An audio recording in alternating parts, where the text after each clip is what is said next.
سورہ فاتحہ 100 مرتبہ پڑھ کر جو دعا مانگی جائے وہ قبول ہوتی ہے۔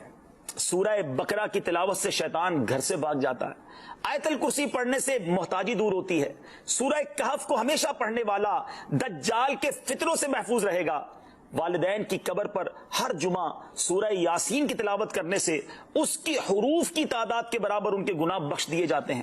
سورہ الدخان پڑھنے سے مشکل دور ہوتی ہے۔ جو قریب المرگ ہو اس پر سورہ جاسیہ کا دم کرنے سے خاتمہ بالخیر ہوتا ہے۔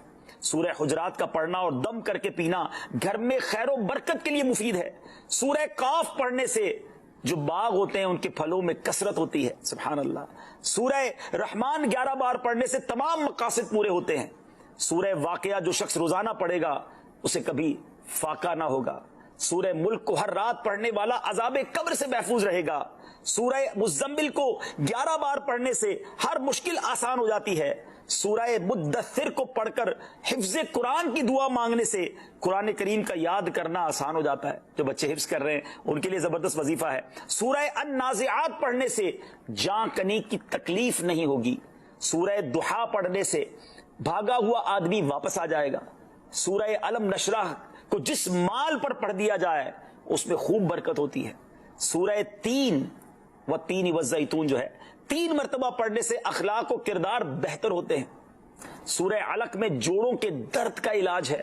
سورہ قدر جو صبح و شام پڑھے اللہ عز و جل اس کی عزت بڑھا دے گا۔ سورہ بینہ برس اور یرکان کا علاج ہے۔ جس آدمی یا جانور کو نظر لگی ہو اس پر سورہ عادیات کا دم مفید ہے۔ سورہ قارعہ پڑھنے سے بلاؤں سے حفاظت رہتی ہے۔ سورہ تکاثر کو 300 بار پڑھنے سے جلد قرض ادا ہو جاتا ہے۔ کئی لوگ کہتے ہیں جناب قرض بہت ہے، چلے قرآن کا وظیفہ لے لیں، الہاکم التکاثر۔ یہ جو سورت ہے 300 بار پڑھنے سے بہت جلد قرض اتر جاتا ہے۔ سورہ عصر پڑھنے سے غم دور ہو جاتا ہے۔ سورہ ہمزہ اور سورہ فیل دشمن کے شر سے حفاظت کے لیے، اور سورہ قریش جان کی حفاظت کے لیے بڑی مجرب ہے، بڑا کمال کا وظیفہ ہے۔ سورہ ماعون بڑی مشکل کے وقت میں پڑھنا بہت مفید ہے۔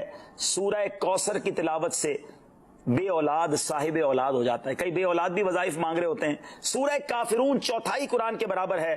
سورہ زلزال نصف قرآن کے برابر ہے۔ سورہ اخلاص 1/3 قرآن کے برابر ہے۔